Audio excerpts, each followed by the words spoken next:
You all, it's coming.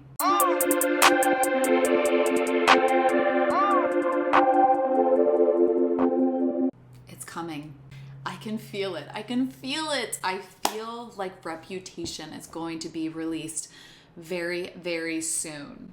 Why I think that is because on Netflix, her Reputation tour film that's on there is going to be removed December 30th or December 31st.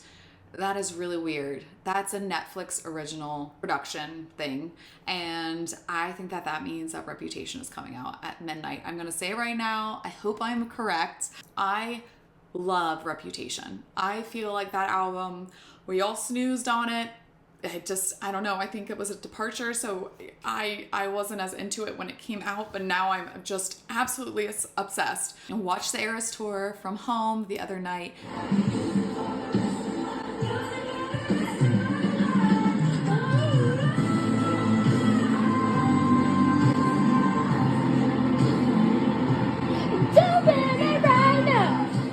Telling you that Don't Blame Me, going right into Look What You Made Me Do, is just, it's brilliant. It's amazing. It's just the way that she's like, don't blame me for what you made me. It's just, oh, I have chills. It's so powerful. It's amazing. And I feel as if Taylor is just, this Reputation album goes so well with my series on Sacred Rage. Saying that she can't come to the phone right now because she's dead. It's just like saying goodbye to a person I think that gets taken advantage of. Kanye West much. Also, I recently reviewed Julia Fox's book Down the Drain, and I talk about how Kanye also used and manipulated her for his own benefit. So I found how she described Kanye very telling. This book really showed and solidified how I already felt about Kanye. I know that Taylor Swift is not the only victim of his. His ex-wife is a victim, and Julia Fox has been a victim of his, and he really is the type of person that can manipulate situations, and I think it's like a sick thrill out of it. It's as if he just saw a picture of Julia Fox and just was like, oh, she's gonna be my girlfriend, because somebody from his team just called hers and she was like, yeah, I'll go on a date. Of course he chose a place where there would be paparazzi pictures. Of course he chose a place where there would be paparazzi there taking photos of them, and he just asked her, like, want to be my girlfriend? I just find that so strange. Like, it seems as if she had to be on the phone with him all the time. He wanted somebody that could 100% devote all their attention to him. She had a young child, so she couldn't do that.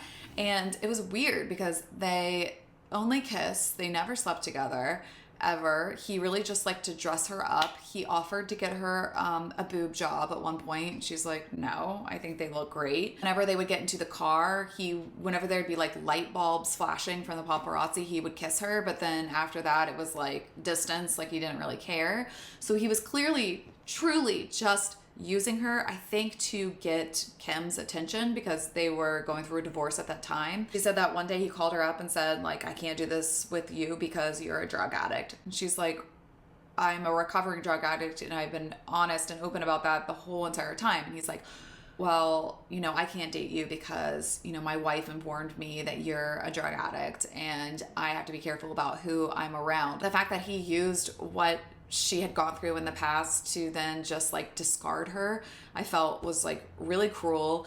Also because I think that he did know that she had dealt with drug addiction, and I even wonder if that's why he chose her to then, upset Kim whenever she would see these pictures of him with her.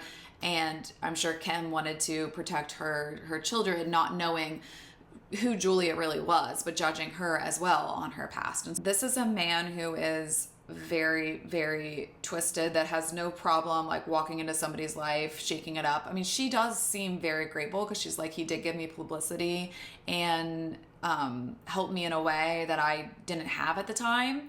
So she speaks in a very, positive way when it comes to that. But it did seem like he just really used her just to get back at Kim. And that's kind of what he sees women as puppets, that he can do these type of things to. He's a very cruel man. Yes. I love also that the way that Taylor took being called a snake and owning it I feel like I've dealt with that myself, or I'm dealing with it right now, where someone will create a narrative in their head that works for them, that puts you in a box, and it's not based in reality, but it's their reality. And that is actually okay. They can believe whatever they want. We all know what the truth is. Taylor in the Reputation album, I think was saying that, like, you want me to be a snake, I'll be a snake. Or they're burning all the witches, even if you aren't one, so light me up. I mean, that's how I kind of feel. But she's so powerful with the transformation, because, you know, when you look at Lover and the music video for Me, the snake, you see the snake going and then it explodes into butterflies. And so I think that that's like reclaiming who she is, and maybe saying like, no, I'm not always going to be that. But I think that she's doing a beautiful job of embracing this darker side of herself, or her shadow self, which I think that, you know, when you get kicked down so far, the only thing that can happen from there is that you get picked back up. I think that sometimes you have to go through the dark, like I've talked about, in order to get to the light.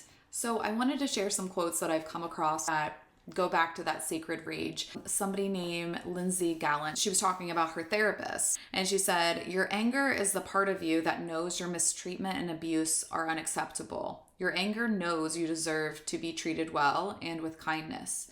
Your anger is a part of you that loves you. All right? Every single emotion that we have is legit and worthy of our attention. Anger loves you. Okay. Another thing that I found was, the more you heal, the more comfortable you are with being the villain in the story of people who don't want to do the work to heal themselves.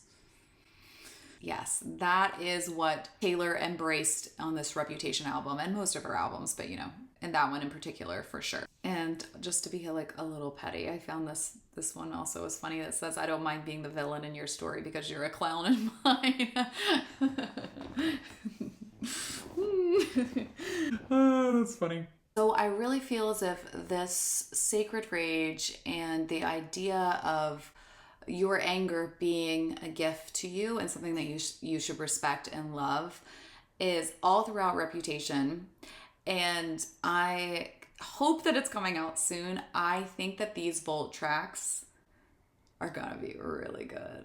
I really hope that she just, you know, just gives it to Kanye, and I can't wait to have these awesome Vault songs that are just gonna be, I think, really helpful in my own healing, and I cannot wait to react to them. So Taylor, if you're listening, please put it out, please. We want Reputation. I want Reputation. I think it would just be beautiful to get it on at midnight on New Year's Eve. All right, let me know if you all think the same. Take care.